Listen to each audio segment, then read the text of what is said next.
내가 그들을 나의 거룩한 산으로 인도하여 기도하는 내 집에서 기쁨을 누리게 하겠다. 또한 그들이 내 제단 위에 바친 번제물과 희생 제물들을 내가 기꺼이 받을 것이니 나의 집은 만민이 모여 기도하는 집이라고 불릴 것이다.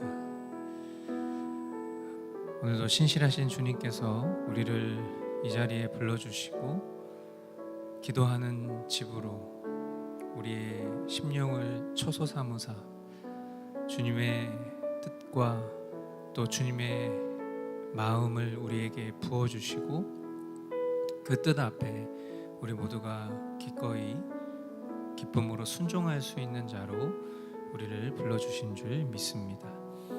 오늘도 주님과 친밀한 교통이 있고 또한 사귐이 있는 그런 관계로, 또한 그런 우리 각 사람 한 사람 한 사람이 지체들과의 관계 속에서도 더욱 그 주님의 마음으로 하나 되는 그런 복된 시간 될 수 있기를 주님의 이름으로 축복합니다.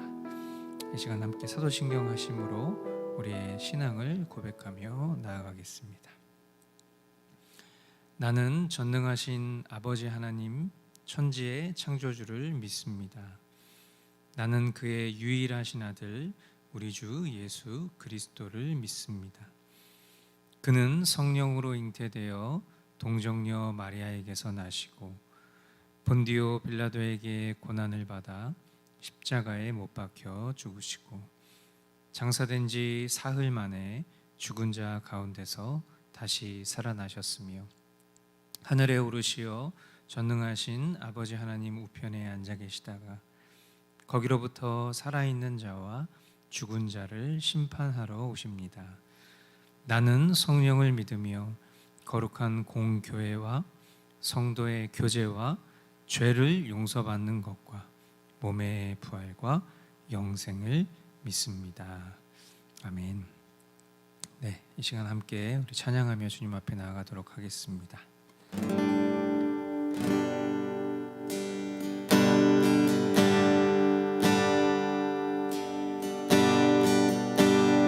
나는 찬양하리라 주님 그 이름 찬양 예수 크신 주 이름 나 찬양하리라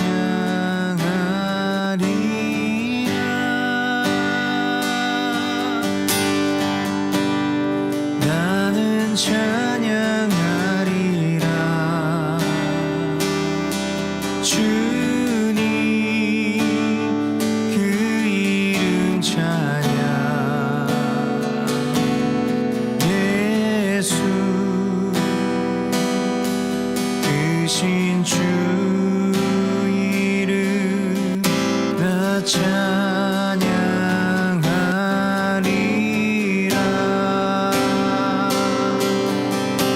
영광 돌리리 나는 영광 돌리리 주님 영광의 이름 예수 크신 주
찬양하리라.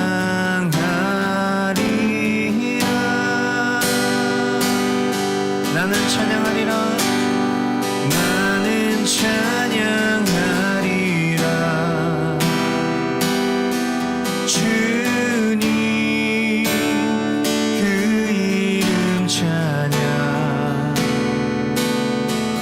예수 크신 주 이름 나 찬양하리라.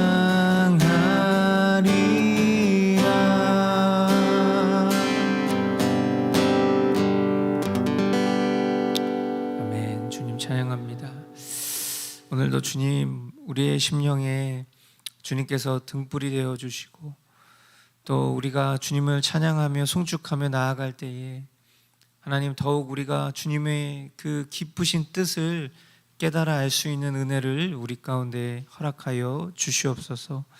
하나님 우리가 진정 주님을 구할 때에 하나님 그 주님의 마음이 우리의 심령 가운데 깊이 깨달아지는 은혜가 있게 하여 주시고 주님의 말씀이 우리의 모든 것들을 인도하시는 그 복된 은혜를 우리 모두가 깊이 누릴 수 있도록 인도하여 주시옵소서. 행하실 주님만 기대하옵고 존귀하신 예수 그리스도의 이름으로 기도하옵나이다. 아멘. 네, 우리 각 가정에서 우리 서로 축복하며 인사 나누겠습니다.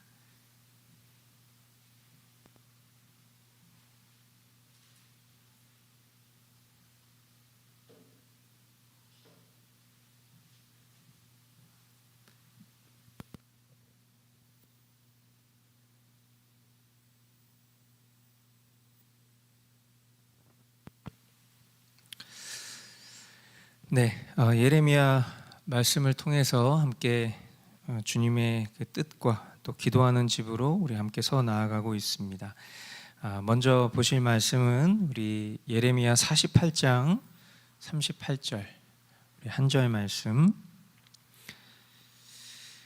모압의 모든 지붕 위에서 슬피 우는 소리가 들린다. 모압의 모든 광장에서 슬피 우는 소리가 들린다. 나 주의 말이다. 내가 전혀 마음에 들지 않는 그릇처럼 모압을 깨뜨려 버렸다. 아멘. 기도 제목 우리 같이 함께 읽겠습니다.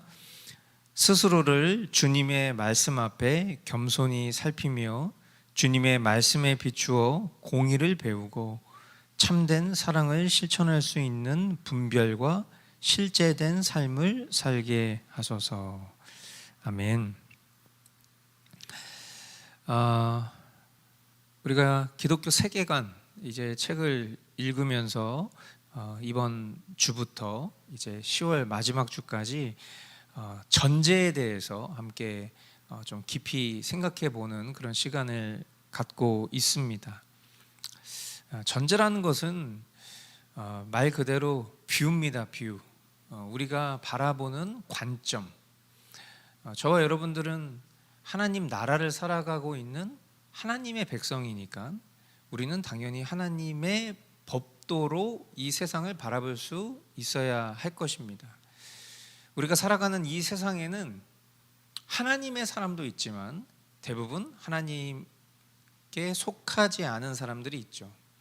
하나님께 속하지 않은 사람들은 하나님의 법으로 이 세상을 바라보지 않습니다. 그런데 우리가 대다수의 많은 사람이 하나님의 법도가 아닌 세상의 관점으로 바라본다고 해서 우리 또한 그들처럼 이 세상을 바라봐서는 안 되겠죠. 물론 단순하지 않습니다. 하나님의 사람들 중에도 지혜가 완전하지 않고 그 생각과 마음이 바르지 않기 때문에 자신이 하나님의 뜻을 따라 살아가고 있다고 하지만, 자신이 하나님의 전제로 살아가고 있다고 하지만, 그러나 실제로 하나님의 뜻과는 상관없이 하나님과 자신을 속이며 살아가는 사람도 있고, 우리가 그들과 관계하면서 사람으로 그를 좋아하고 사람으로 그의 생각을 동의하여 마치 그건 역시도 하나님의 뜻인 것처럼 전제로 여기며 살아가는 순간들도 있기 때문입니다. 그래서 우리는 이것을 단순하게 바라볼 수 없고요. 그래서 원형으로 돌아가서 처음부터 하나하나 하나님의 뜻 앞에, 말씀 앞에 비추어 보는 것이 필요하죠. 그래서 우리가 이런 기독교 세계관이라는 책을 읽고 우리 자신 스스로도 한번 정직하게 말씀 앞에 분별할 수 있는 기회를 얻고자 함이 바로 이번 이 종교개혁 기념주의를 앞둔 우리 교회의 취지입니다. 오늘 이 말씀에 보니까 특별히 38절 마지막 하반절에 보면 내가 전혀 마음에 들지 않는 그릇처럼 모압을 깨뜨려 버렸다, 이런 말씀이 나옵니다. 결국 무엇을 얘기하려고 하시는 거죠? 하나님이 주권자시라는 것을 말씀하려고 하는 겁니다. 여러분들이 적어도 우리가 함께 신앙하는 신앙인이라면 우리의 대전제는 무엇이죠?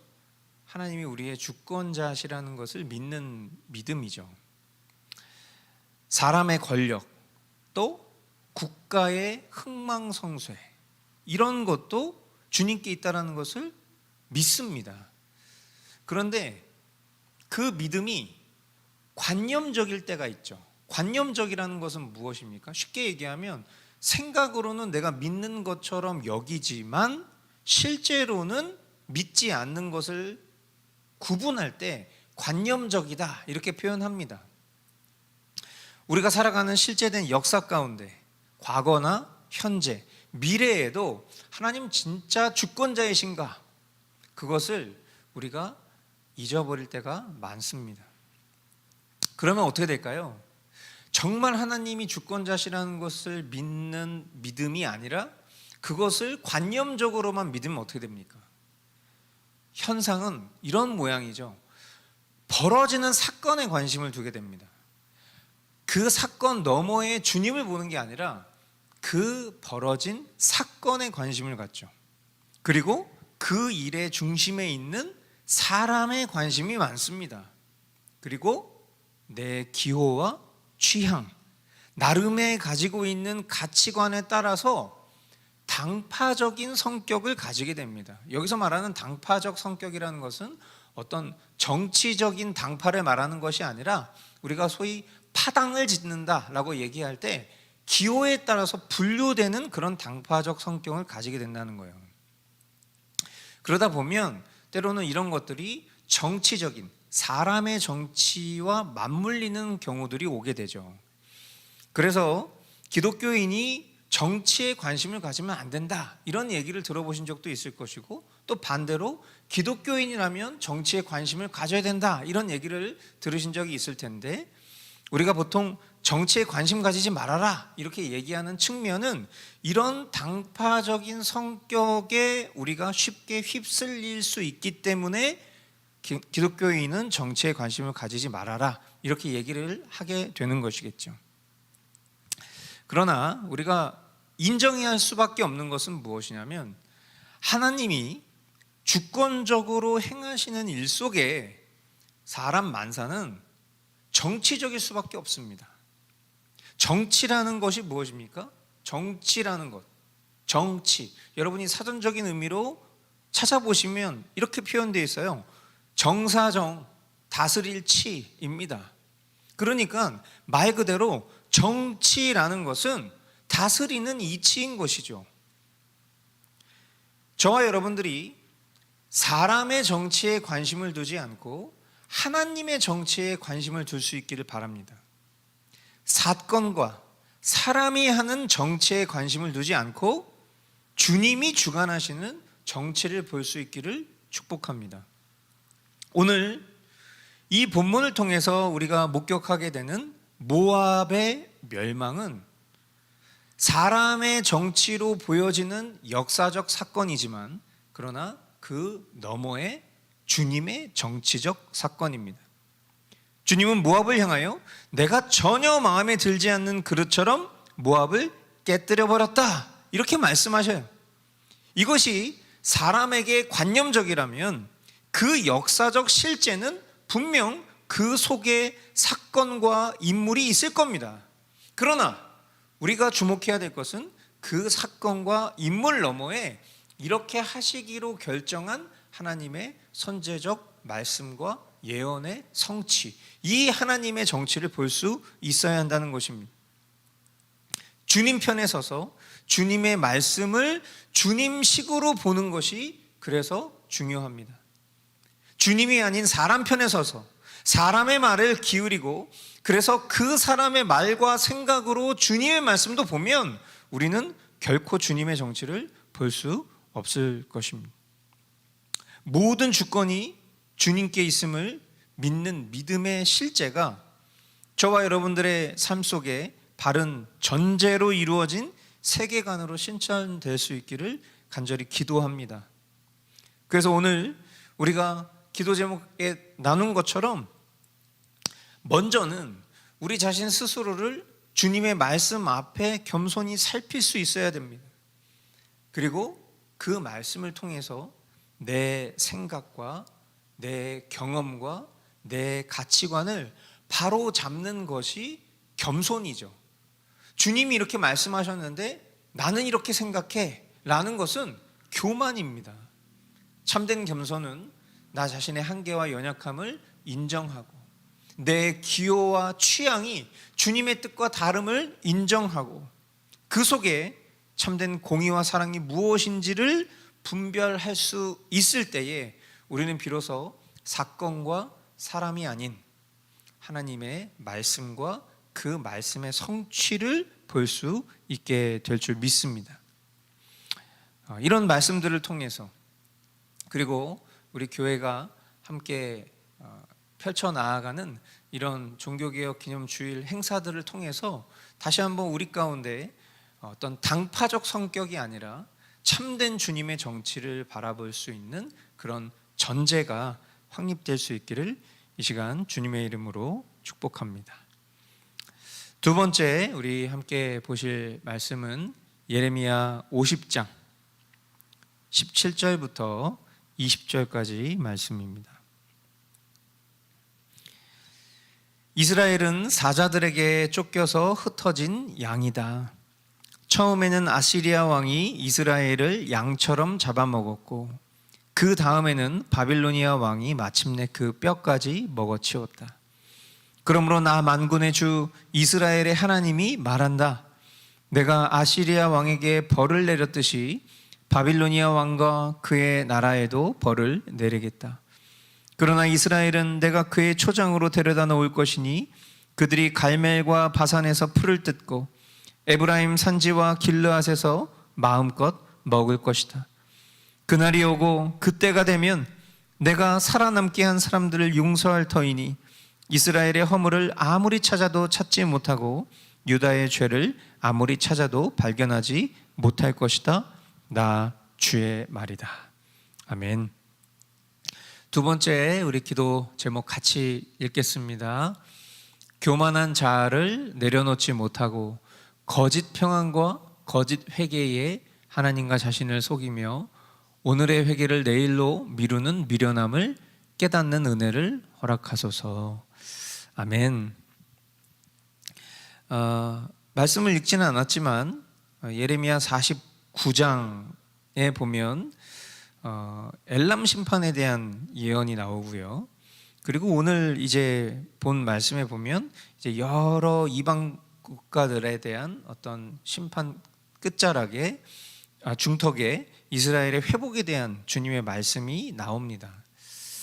우리가 하나님의 어떤 속성을 이야기할 때에 보통은 하나님 공의와 사랑의 하나님이시다 이렇게 말합니다. 그래서 때로는 그것을 비유적으로 우리가 이해하기 쉽게 설명하기 위해서 그 공의와 사랑은 뗄래야 뗄 수 없다. 그래서 동전의 앞뒷면과 같다 이렇게 말을 하죠. 그런데 우리는 하나님의 이 뗄래야 뗄 수 없는 사랑과 공의의 속성을 우리 편에서 분리하고자 하는 노력들을 역사적으로 참 많이 해왔더랬습니다. 분명한 것은 무엇입니까? 하나님은 공의의 하나님이시죠. 동시에 사랑의 하나님이십니다. 그래서 하나님 앞에 선 어떤 이도 하나님의 그 공의의 심판을 벗어날 수가 없어요. 하나님의 사람이든 하나님의 사람이 아니든 하나님은 공의로우시기 때문에 하나님은 죄에 대한 심판을 반드시 하실 수밖에 없는 그런 분이십니다. 그러나 우리는 그 심판에 대해서 마치 그 심판이 지금 당장 우리에게 임하지 않았다고 해서 우리는 그 심판으로부터 굉장히 자유로운 사람인 것처럼 착각하고 살아갈 때가 있어요. 그리고 그것을 우리는 사랑이라고 부르기 좋아하죠. 그러나 그것은 결코 사랑이 될 수 없어요. 하나님은 공의의 하나님이시기 때문에 죄와 타락을 방관하실 수 없고, 그래서 인간 편에서 경험하게 될 수밖에 없는 심판, 그리고 그것을 우리 편에서는 고난이라는 방식으로 우리는 하나님의 공의를 경험하게 됩니다. 여러분, 자녀들이 막 자기 뜻이 이루어지지 않으면 어떻게 하죠? 부모 앞에서 땡깡 부리면서 웁니다. 그럼 부모는 어떻게 하죠? 달래주죠. 처음에는 달래줄 수 있어요. 그런데 아이가 잘못된 것인 줄 알면서도 자신의 뜻이 관철되지 않으니까 땡깡을 피워요. 그러면 어떻게 해야 되죠? 심판할 수 있어야 돼요. 하나님의 말씀이 그 법도를 우리에게 가르쳐주고 있어요. 하나님이 우리가 잘못했는데 그 잘못을 방관하십니다. 그리고 그것을 내버려 두십니다. 아유, 그럴 수도 있지. 아유, 네 마음이 그랬구나. 우쭈쭈 달래주기에 급급합니다. 그러면 어떻게 하죠? 스스로 돌이키나요? 아니요, 절대로 스스로 돌이키지 않아요. 그것은 성경의 역사가 증명하고 있어요. 그런데 우리는 그것을 뭐라고 표현합니까? 사랑이라고 말해요. 하나님의 사랑은 그런 것이 아니에요. 하나님의 사랑은 기회와 용서라는 모습으로 나타나죠. 그러나 그 기회와 용서 이전에 무엇이 있냐면 심판이 있어요. 잘못했으면 공의로 다스리는 겁니다. 그리고 그 공의로부터 우리는 무엇을 깨닫는 거예요? 사랑을 깨닫는 거예요. 공의가 발휘됐는데 그것을 그냥 고난의 문제로만 치부하는 것은 하나님의 백성에게는 있을 수 없는 일이에요. 진짜 하나님의 백성이라면 그 고난도 하나님의 사랑으로 받을 수 있게 됩니다. 하나님께서 그렇게 해주세요. 그러나 마치 사람이 하나님의 사랑과 공의를 갈라놓으려고 하는 것처럼 우리는 그런 하나님의 공의를 하나님의 사랑의 방식으로 이해하지 않으려 합니다. 그냥 내가 잘못된 채 놓여져 있는 것이, 그것을 나를 인정해 주는 것이, 그렇게 용납해 주는 것이 사랑인 것으로 자꾸 이해하려고 해요. 그럼 공의는 어디 있을까요? 공의는 없는 거예요. 결국에 우리가 하나님의 속성을 분리하려고 하는 거예요. 하나님이 우리에게 공의의 심판을 하실 때 엄중합니다. 지금 이 말씀들을 보십시오. 엄청나게 엄중해요. 하나님은 공의의 하나님이세요. 그러나 하나님 백성을 향한 하나님의 사랑은 기회와 용서라는 모습으로 나타나요. 그러므로 우리의 삶이 고난 중에 있다면 감사할 수 있어야 합니다. 적어도 하나님 백성이라면 그 고난은 하나님 사랑의 단면이기 때문이에요. 자녀들이 자신의 뜻대로 되지 않아서 막 소란을 피우고 울죠. 그때 부모가 아무리 엄중하게 혼낸다고 해서 우리 엄마가, 우리 아빠가 날 버렸어, 그렇게 생각하지 않아요. 그렇게 생각할 것 같으니까, 상처받을 것 같으니까 우리가 어르고 달래는 일에만 집중하는 거죠. 그 아이를 훈육하지 않아요. 절대로 친부모와 친자식 간의 이 사랑의 유대관계는 부모가 공의를 행한다고 해서 끊어지지 않을 뿐만 아니라 끊어질 것처럼 생각하지도 않습니다. 왜? 그 너머의 사랑을 깊이 경험하고 누려본 적이 있기 때문이에요.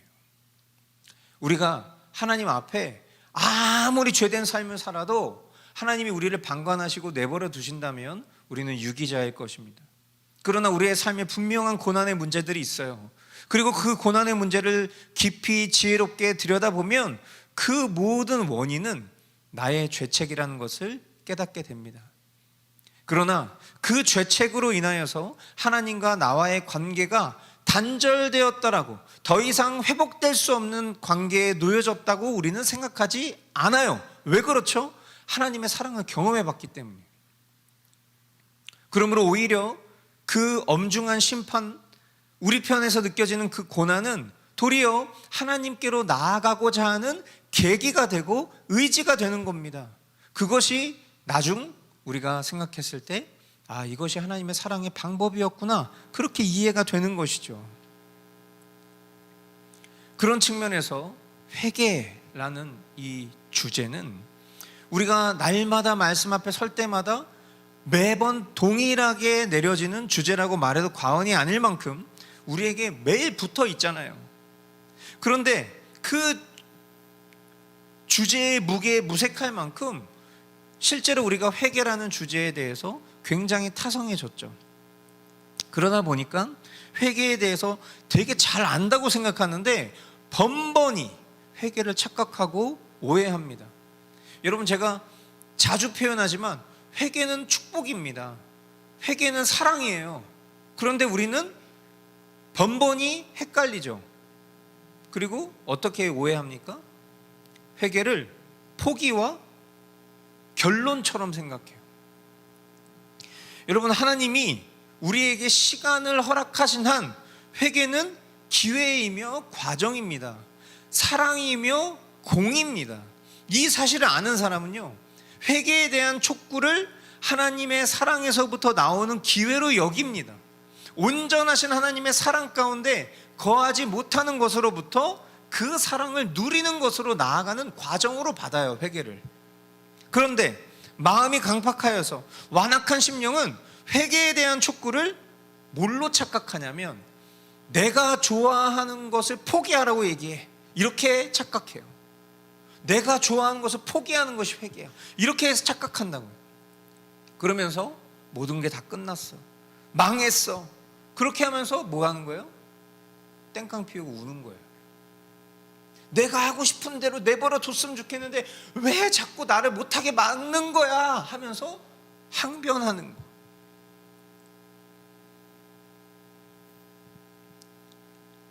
지금 이 예레미야 말씀에 보면 주님이 이스라엘의 회복을 말씀하시면서 정말 놀라운 표현을 쓰고 계세요.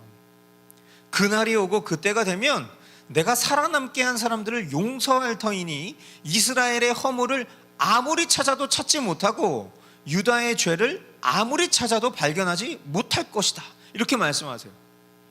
그날이 오면, 주님이 용서하시면 이스라엘의 허물을, 유다의 죄를 찾을 수 없을 것이라고 말씀하세요. 우리가 여기서 기억해야 될 게 뭡니까? 이건 주님이 하시는 일이에요. 그러나 그날이 오기까지는 저와 여러분들은 참된 회개로 나아가야 됩니다. 그것은 어떤 고해성사를 말하는 게 아니에요. 이미 나의 모든 죄악과 죄책을 아시면서도 2000년 전 십자가에서 모든 대속을 이루신 예수님이 내 마음 가운데 살아 역사하시니 이제 우리가 해야 할 일은 그 주님과 동행하며 주님이 예비하신 사랑과 은혜를 누리며 주님의 뜻을 행하는 순종이라는 것을 기억해야 되는 거예요. 주님의 약속이 성취될 그날을 소망하는 자, 그날이 오면 더 이상 우리의 죄를 기억하시지도 않고 죄를 발견할 수도 없는 그날이 오면, 주님의 용서가 대속이 완성되는 그날이 오면 말이에요, 그 날을 기다리는 사람은 그 날을 준비하는 날로 오늘을 삼는 거예요.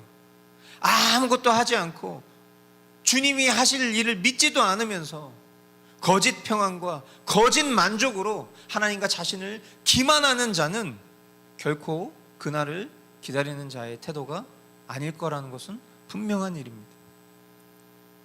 그러므로 오늘 저와 여러분들이 주님의 은혜 가운데에 회개의 기회를 누릴 수 있길 바라요. 회개의 기회를 누릴 수 있길 바랍니다, 이렇게 말하면 우리는 그냥 그것을 누린다라는 표현 너머에 되게 막연하게 생각하는 경우들이 있죠. 회개의 기회를 누린다라는 축복은 어쩌면 우리에게는 아까 얘기했던 것처럼 내가 하고 싶은 것을 못하게 하는 것처럼 여겨지는 고난으로 찾아올 수도 있는 거예요. 그러나 그것이 누리는 거죠. 나 자신을 부인하고 내 자신의 연약한 죄성을 부인하고 내게 실제된 구원을 베풀어 주신 그리스도와 하나 되는 삶을 추구하는 그것이 바로 회개의 기회를 누리는 거겠죠. 우리의 교만하고 무지하고 또 인본주의적인 그런 사랑과 공의에 대한 개념을 내려놓고 참된 회개로 오늘 주님이 우리에게 허락하신 그 기회를 붙들 수 있는 그런 지혜가 저와 여러분들의 있기를 주님의 이름으로 축복합니다. 이 시간 오늘 주님 허락하신 이 말씀들을 붙잡고 같이 기도하겠습니다.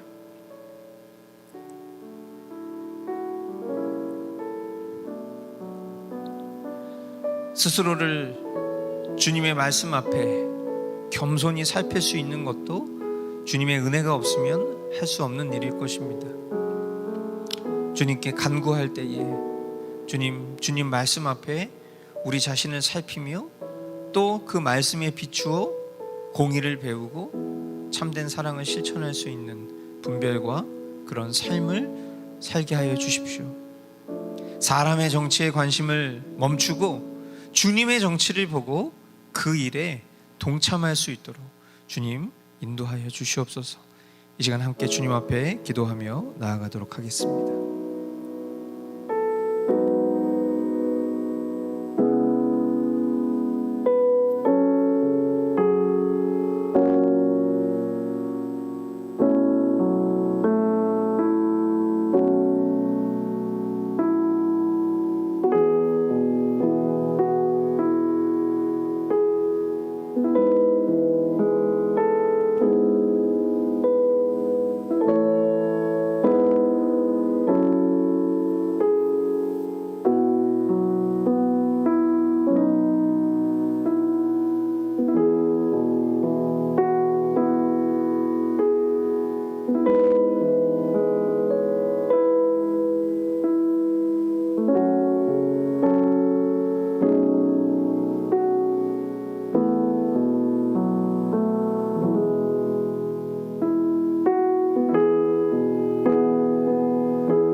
오늘도 주님의 은혜 가운데에 회개의 기회를 누리며 또 주님과 더욱 친밀한 그런 삶을 살아갈 수 있기를 간절히 원합니다.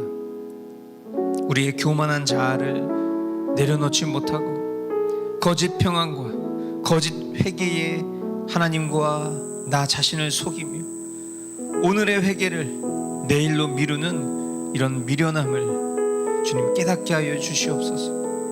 주님의 약속을 신뢰하며 오늘 행해야 할 회개와 순종으로 담대히 나아갈 수 있도록 인도하여 주시옵소서. 계속하여 주님 앞에 간구하며 나아가겠습니다.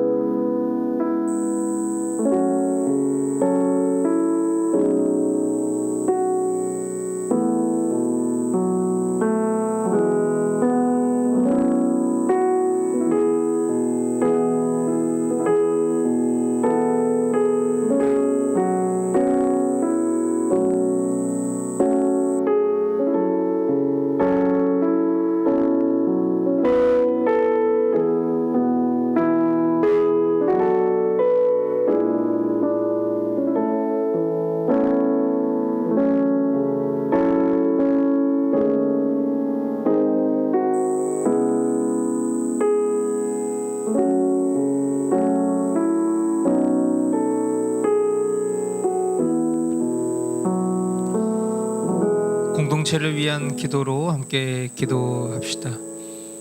말씀과 기도 앞에 완악하고 강팍한 마음으로 굳어진 마음을 부드럽게 하여 주시옵소서.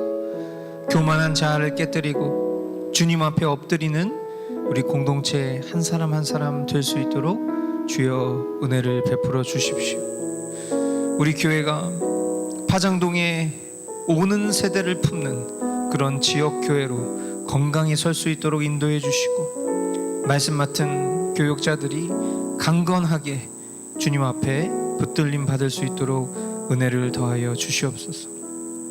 특별히 종교개혁 기념주의를 앞두고 우리 공동체 모두가 주님 앞에 바른 전제를 회복하며 주님의 정치로 세상을 바라볼 수 있도록 인도하여 주시고, 또 특별히 기독교 세계관 이 독서를 통하여서 우리 안에 여러 가지 많은 질문들의 답을 얻을 수 있는 기회 또한 허락하여 주시옵소서. 이 시간 함께 공동체를 위해 기도하겠습니다.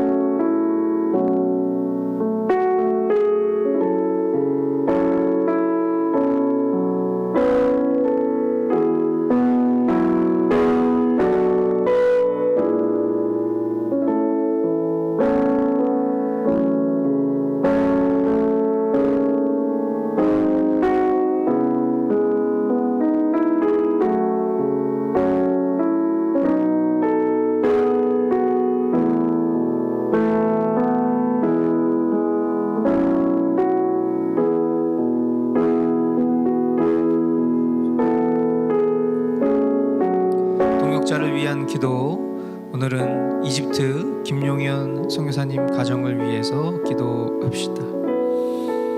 중동 지방에 불어닥친 전쟁의 혼란 속에서 복음을 전할 수 있는 기회를 거절하지 않는 일꾼으로 우리 선교사님 가정이 귀하게 쓰임 받을 수 있기를 원합니다. 10명의 가족이 주님 안에서 더욱 하나 되게 하여 주시고, 특별히 둘째 마라나타의 학교 생활과 그리고 또 그 심령을 위해서 기도해 주십시오. 주님 나라의 복된 가정으로 이 귀한 가정이 세워질 수 있도록 우리 이집트 김용현 선교사님, 송은영 선교사님 가정 위해서 함께 기도하겠습니다.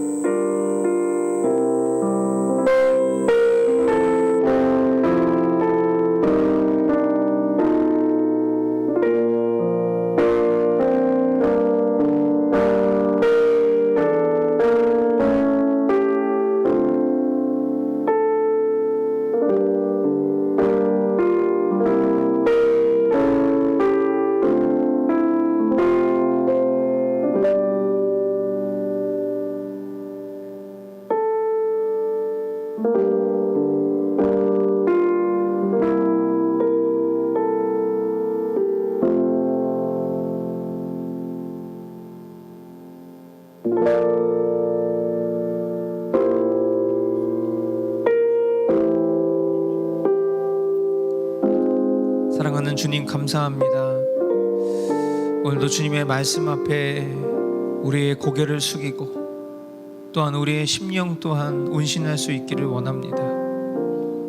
주님은 우리에게 분명하고 반복적으로 명확하게 말씀하고 계시지만 우리는 그것을 애매모호하게 흐리멍텅하게 내 자신이 바라고 원하는 뜻에는 선명하게 그렇게 서고 있진 않은지 부끄러워하는 심령으로 주님 앞에 서게 됩니다. 오늘도 주님은 우리에게 계속하여 주님의 뜻을 드러내십니다.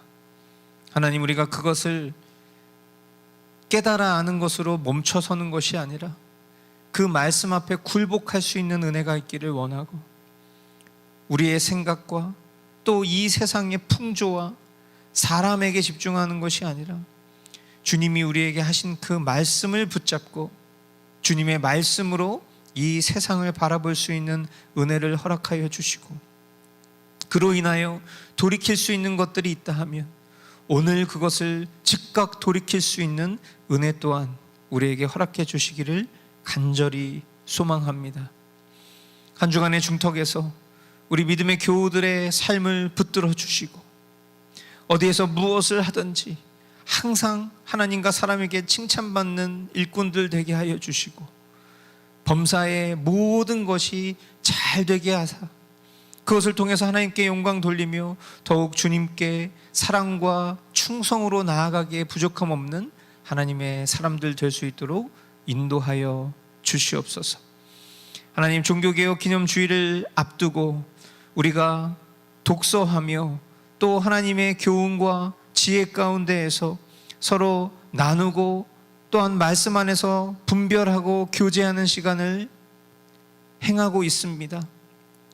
이 일을 위해서 하나님, 우리 모두가 더욱 주님 안에서 하나 될 수 있는 공동체 되게 하여 주시고 하나님, 그 속에 나음이 있고 그 속에 회복이 있고 또 그 속에 깨닫는 회개가 있으며 하나님, 우리가 더욱 주님의 뜻으로 지켜 행할 그런 실천의 의지 또한 우리 가운데 강건케 허락하사 개혁신앙이 어떤 우리의 지식으로만 점철된 것이 아니라 우리의 삶 속에 실제된 신앙의 모습으로 따뜻한 사랑과 또 바른 법도를 추구하는 자들로 그렇게 주님 앞에 살아갈 수 있는 우리 모두가 될 수 있도록 인도하여 주시옵소서. 그렇게 행하실 우리 주님만 기대하옵고 존귀하신 예수 그리스도의 이름으로 기도하옵나이다. 아멘. 주님 가르쳐 주신 기도로 마치겠습니다. 하늘에 계신 우리 아버지, 아버지의 이름을 거룩하게 하시며 아버지의 나라가 오게 하시며 아버지의 뜻이 하늘에서와 같이 땅에서도 이루어지게 하소서. 오늘 우리에게 일용할 양식을 주시고 우리가 우리에게 잘못한 사람을 용서하여 준 것 같이 우리 죄를 용서하여 주시고 우리를 시험에 빠지지 않게 하시고 악에서 구하소서. 나라와 권능과 영광이 영원히 아버지의 것입니다. 아멘. 네, 경건에 마무리하면서 해시태그로 정리하겠습니다. 먼저 첫 번째는요, 주님의 정치. 우리를 다스리시고 통치하시는 분은 주님이십니다. 물론 우리가 살아가는 삶 속에서 사람이 행하는 일들을 통해 주님이 역사하시니 우리가 사람의 일에 무관심할 수는 없겠죠. 그러나 주님의 일에 관심이 없고 사람의 일에만 관심이 있으면서 주님을 운운하는 것은 커다란 실수라는 것을 알아야 합니다.